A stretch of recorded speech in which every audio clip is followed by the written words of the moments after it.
So we have Annie here with us. Thanks for coming in and doing this video interview. We struggled to match schedules, but I'm excited for it. I think that was more me than you. Both of us. So Annie is, she has her bachelor's degree in kinesiology now, and she is also a certified strength and conditioning coach through the NSCA, and a certified personal trainer. Yeah. And is it USA weightlifting? USA weightlifting. Yeah. Yep, So sports performance coaching certification. yeah, really well qualified individual, one of the smartest people I know when it comes to fitness and health and everything related. So I wanted to actually kick this off by telling an interesting story that she told me when we had a physiology class together. She had severely injured her hip and body in general while she was out on a camping trip. Mm-hmm. And now this camping trip was not in the US, it was in some other country. Yeah, New Zealand, yeah. Right? And I think what happened was during night, I don't know if it was thunder or if it just spur of the moment, but a tree snapped and fell on her tent. And what resulted was her not being able to move her lower body and not being able to feel anything at the moment, right? Yeah, I was completely immobile from about my mid-back down. Yeah, so obviously a scary feeling when it's like pitch black and you're in a tent and you're in a different country. And I don't know if you've been camping before, but it's usually not a hop and a skip across the road from the hospital. So it took EMS something like 45 minutes to get out to you, and then another 45 minutes back. And did you get pain meds on that EMS? Or? No pain meds. We were in the region of New Zealand where they filmed all the Mount Doom scenes in Lord of the Rings. So if you've seen that landscape from the panorama of the movie, then you have a pretty solid grasp of the ambulance ride. Right. So broke her pelvis in like 6 places or something like that. All sorts of internal organ damage, and then when she was seen by the medical professionals over there, I think they actually tried to downplay the severity of her injury and were saying that you didn't have internal organ damage or anything like that, right? Yep, the first doctor, I was like, hey man, I feel like a bag of rocks, you know, I definitely have broken bones, I heard them, and he pushed on my hip, and I still hadn't had new painkillers at the time, so he pushed on my hip and he looks me dead in the eye and he goes, your pelvis isn't broken. And it wasn't until they took my heart rate and my blood pressure, and my heart rate was about 220 and my blood pressure was 89/48. And then they got concerned. They realized there was some internal bleeding going on. So then imaging and yada yada yada. So in this country, the first thing you do is take blood pressure and heart rate. Yeah, it took some time. So yeah, just differences there. But crazy story. And then I think also it had injured you so greatly you couldn't travel, right? Right. Yeah. So anytime you break a large bone, and anytime you have multiple breaks, you're essentially all of the clotting mechanisms in the body ramp up to try and keep you safe. So you're really high clot risk, so the risk for deep vein thrombosis after you've had that much surgery on a plane also it increases. So I was no flight for a long time, and they were really gracious. They kept me for 6 months and all for free. Their medical care was amazing. That's great. Good place to, other than the 45-minute drive. Yeah. Being in a really rural area was not ideal, but it's okay. Right. So, kind of a random question. If you were a candy, what kind of candy would you be? Ooh, maybe sour Skittles. Sour Skittles. Sour Skittles. Why sour? I don't know. I think I just really like sour candy. I think I'm a pretty friendly person, but I can maybe bristle at first and then get nicer once you get to know me. So there it is. I think I'd be a Charleston Chew. It was like is that like a really tough candy? It's like pretty tough, but they're like good. Yeah. They're real good. Tough, but good. So, all right. So first question related to the fitness vlog today. For your clients or in general, do you recommend that people count calories?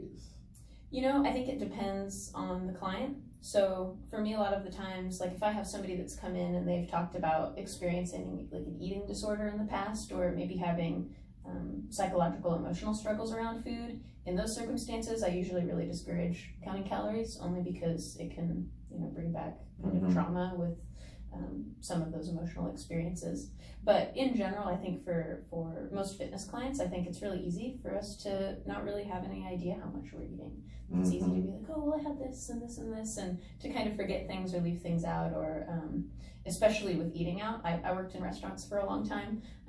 How you might interpret the calories in the food at a restaurant versus what it's actually there. Oh, yeah. There's sometimes a discrepancy, so I definitely, I use a food tracker app. It keeps me on track for different parts of the cycle if I'm trying to, like, gain lean mass or lean out or whatever it is. So I encourage my clients to track their food and track calories, at least for a time, to raise awareness. And maybe you don't do it 365, but 80% of the time, I think definitely can be really useful. I think I relate to that a lot because, first of all, if eating disorders are prominent or possible, highly possible, then usually probably not the best idea. Definitely agree with that. And then also I like what you said at the very end. That was going to be my 2 cents that I added, is I think that sometimes it can get monotonous. Right. And so maybe not 365 in a quarter, but doing it more often than not, or at least getting a really good idea of where you are. Yeah. And then, for instance, I eat the same things fairly consistently, so I have a really good idea of how much calories I'm eating without counting them on a regular basis. Absolutely. I just maybe switch up my sauce here and there. Sure. So, cool. Next question. What do you think of people? This is a pretty controversial topic, I feel like. I've heard a lot of people say no to this, and the idea of using a mirror to check your form on certain exercises or in general while you're doing the exercise. What are your thoughts on that? While doing the exercise, I'm not a big fan of using a mirror in the moment. I think that briefly it can be really useful if you're kind of like glancing over and getting an idea. So I think it can be a tool, but I think oftentimes I see it become a crutch or a distraction. And I think if you're, checking yourself out in the mirror, or you only know how to do something while watching yourself through the full duration of the exercise, then it can be limiting. So, I think I use kind of a hybrid model, if you will. So I like to take video, and that lets me get like a 3/4 view or a side-to-side view. And then I can go back and watch that between sets. That's also something that I do with my clients. So I'll have them do it on their own if they're here training by themselves, and that way they can send me video footage and say, hey, how does this look? Or hey, this is what I'm doing. And it gives both of us a way to not only keep a record, but to have kind of an external self-coaching tool. That's an extremely good point about the video, is having a reference to it prior. So I like that idea. I usually do advocate for using mirrors for form check because it gives you an immediate feedback response. Sure, yeah. Which I really like the idea of. But there are definitely certain exercises where it's like a no-go. Like if you're doing a deadlift and you're staring yourself in the mirror the whole time, right, as you hinge, your neck starts doing this. And if you look at my spine from the side, this isn't like the best idea. Same thing with squat or anything where there's a slight hinge. So so I think, and that's a really good caveat. I think for accessory exercises or things that are, you can just check yourself in the mirror and you get that real-time feedback, it can definitely be useful. But primarily, maybe I've come from too much like a powerlifting bent, but for the big 3 exercises, maybe I would advise against it for squat, bench, and dead, but other things. So cool. I like to look at myself in the mirror on decline bench. Yeah. Joking. That's a joke, because how would you? Do you have any tips on how to stay motivated to exercise? Yeah, tips on how to stay motivated. Well, I know motivation, I've been lifting consistently 4 or 5 days a week for 12 years, with the longest layoffs being a long hospitalization and coming back from that, things like that. But I think for me, motivation is one of those things that really waxes and wanes. I know during winter, like seasonal depression, that's something that I really struggle with. And there are days it's cold and it's dark outside where even as somebody who, is a fitness professional and has been doing this regularly, it's like, I don't want to leave my house. And so I think in those moments, having just a consistent discipline, I think the more you do something, the more you're inclined to do it. And I think also building it into your value set. So not to say that lifting weights has to be about some grand morality by any means, but I think for me it's important to be fit and healthy because want to live a long, healthy life and be able to enjoy the things in that life as long as possible. Also, I know that I have a lot of clients that look to me for guidance and as a role model, and that's something that I want to live up to and I want to respect, because I appreciate being able to be that thing for people.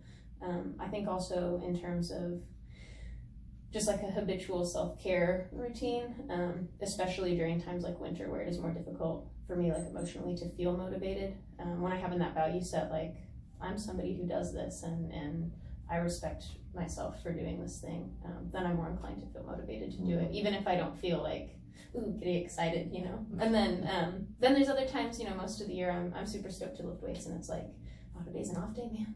I want to train today. So it waxes and wanes. So I think if underneath that motivation you can find a discipline or a value, and things that you really believe in, that helps me keep it up year round when I don't feel emotionally like it in the moment. I agree. So this may be going down a rabbit hole, but you mentioned something about, especially in the winter months, how you just kind of like want to stay inside, but there's also a sort of depression.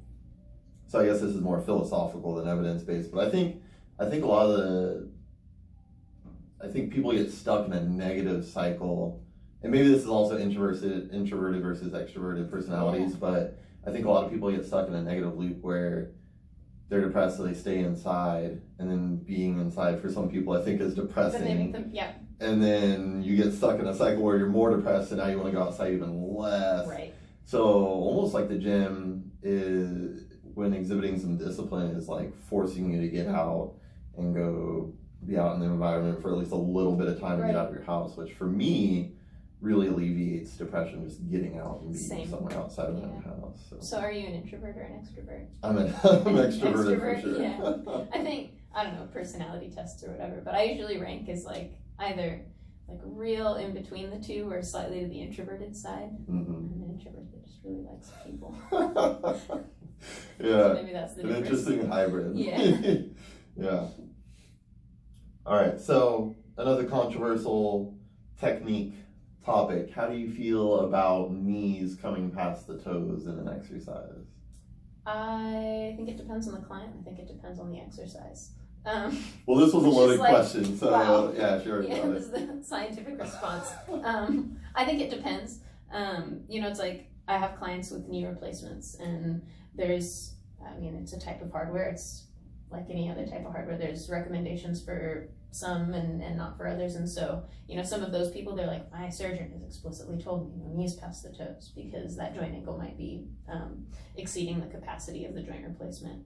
But I think for general health and fitness clients, in particular for athletic populations, there's a lot of the times, you know, if you're cutting in sport or something, you may have a moment where your knees go beyond your toes, in which instance you don't want the only time that happens necessarily to be in sport, because you want to condition your tissues and your nervous system to handle that position. And I think you look at like Olympic weightlifters in the bottom position of a squat, and their knees are often way past their toes, especially with a heel lift. And so I think it's one of those things that, you know, feel it out for your physiology. If you don't have the mobility to do it yet, you can work on gaining the mobility to do it. And I think that training that range of motion and training those tissues is valuable. So the way I kind of think about it is like, you know, anytime we're squatting or something like that, we have stress, and that's applied between our ankle, our knee, and our hip, and there's a relationship. So if I'm limited in my hip, but my ankle is really mobile, you know, kind of feeling out what's permitted by the body. Agreed. Really good answer. That's my answer. Yeah, I especially like what you go to with the athleticism answer, where you're saying, well, you don't want the only time that your knee comes past your toe to be in the heat of the moment. You want your body to have some experience and some toughness in that position. Whereas also there's some people where it's definitely probably not an appropriate position for it. I think a lot of the people that are diehard, like, your knee should never come past your toe, but I do lunges all the time. Well, your back leg, your knee is certainly past your toes there. So. Right. Exactly. But it depends on the exercise, depends on the person. What would you say to someone that asks the question, should I do cardio training first or weight training if I intend to do them in the same session? I would usually prioritize weight training first, and cardiovascular training separate if it's in the same, or like post, if it's in the same session. Anecdotally, I don't perform as well when I lift if I do cardio before. I think, without being too like blah blah science, thinking back to like some of our physiology classes, and you think about energy systems, you know, we only have so much glycogen and so much blood glucose, and so for me, I have a tendency to get low blood sugar when I train if I don't eat pretty close before or have like a little carby something during. So I'll feel really run down if I do my cardio first. And then I believe, and I don't have a reference for this in the moment, but I've seen some clinical literature that shows that strength is decreased when too much cardio is done before it, but that afterwards it's not terribly limiting to recovery. So I think, again, I would start it. I like to start, especially with things like, you know, if you're not doing cardio because you're a cyclist or a runner or like an endurance athlete of some kind, I like to start at the smallest dose possible in terms of especially pairing it with weight training, and then go up from there as needed. So if you find that you're really not losing weight or your conditioning is really below what you want it to be, then ramp it up. But I usually start at a lower volume just because of recovery capacity. Yeah, I definitely agree with that. Going back to like the physiology classes and the way that the energy systems work, definitely looking at it from a physiologist point of view, if you do cardio first and then weights, you deplete the certain energy systems that would reduce your capacity to lift weights, whereas if you do it in the opposite, your cardio capacity may be slightly affected. Like if you go work out and lift weights for like an hour and then you go try to run a 5K, like you're probably not going to do you're going to be a little slow, yeah. But if you're going out and lifting like, you know, a moderate amount of weights and then you're running like a more moderate distance, then not going to have as great of a decremental effect on your performance for cardio as you would for weights. So right. Yeah, absolutely. So I think you said that a lot more clearly than I just did. Oh no, I think you nailed it. I think you're good. Yeah, so we agree there as well. Earlier you had mentioned that you use an app to track calories. Is that MyFitnessPal? You know, actually, I don't use MyFitnessPal. I use an app called Lose It. Okay. Not for any particular reason. I used MyFitnessPal for a period of time, and then there was like the weird account login thing like eons ago, and I just switched apps and I've just hung with it. But I have, I think my fiance uses one. I don't remember the name of it, but its insignia is like a little green apple, and one of my friends uses one called Carrot, and I think they're all pretty reasonable. Some things that I really liked about the Lose It app were, I think it's like free version has, I mean, pretty much everything that you could want on there. It lets me track my macros too, so I can make sure I'm keeping my macro composition how I want it by percent. And then do you know it has like a really big wealth of things. Like you can look up almost anything and it's like already got it logged in the system. Do you know off the top of your head, since you mentioned the macros, can you input custom macros on Lose It with the free version? I believe so.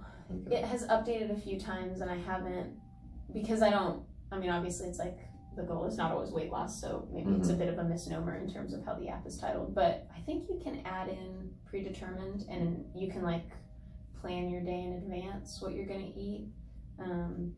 I sometimes do really stringent food prep, sometimes I don't, and I just, like you were talking about earlier, I think I've been doing it for so long, I feel like I have a really good concept of, oh, there's this many calories and this much protein and whatever in these types of foods. So that allows me to intuitively eat and meet my needs a little bit better.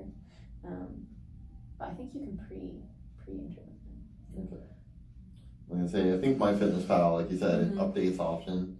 But last time I checked, like it'll put your macros in there if you scan something or if you search it. But I think you can't like, oh, I have this kind of sauce, but I don't have the barcode, but I know the macros. Yeah. I don't think that it lets you do that. This will let you add in like, if you just add in calories, you can like create like an empty titled piece of food or something and say like, this is how many calories were in it. This was the carbs, protein, fat, and then save it, and it'll log it in with the rest of your stuff, which is something that I really like, because sometimes it's like, I've cooked something at home and it's a recipe that I know what's in it, so then I can just manually add it in. So I like the Lose It app. It's been good to me. Right. And then what about, are there any other apps you use besides Lose It?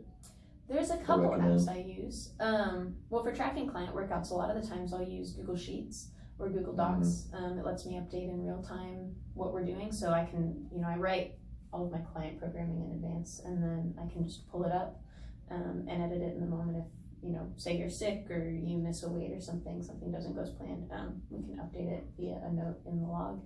And then the other thing that's nice about that is because they're shareable online, my clients can see what their workouts are. So I have some clients where we only meet once every couple weeks, but they follow programming that I've written for them on a long-term basis, and they can log in anytime and see it, and they can post questions or make updates to the document, and we can kind of collaborate on their training together in that sense.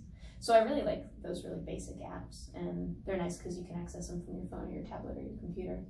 And then I also use an app called Iron Path, which is a little bit maybe more of a meathead sports coach thing, but it's really great because, like, especially I have a powerlifter who's competitive, and she'll send me videos and I can run them through it, and you can get an approximation of bar velocity from it, and so I can track her speed, and then also bar path. So if you're looking at like the Olympic lifts and you don't want the bar to come in front of the body, it gives you like a little tracing of the bar path. Excellent. And you can also save a record, so I can see, you know, if, and I think especially, even less for myself and more for the athlete, sometimes people will be discouraged, like, oh, I feel like I'm struggling with this, and we can go back and say, you know, here's your video from this point in time at the same weight, and either your velocity's increased, or your bar path and your positioning has improved, and here we have evidence of that. So I really like Iron Path, and Dartfish is a similar app for that type of thing.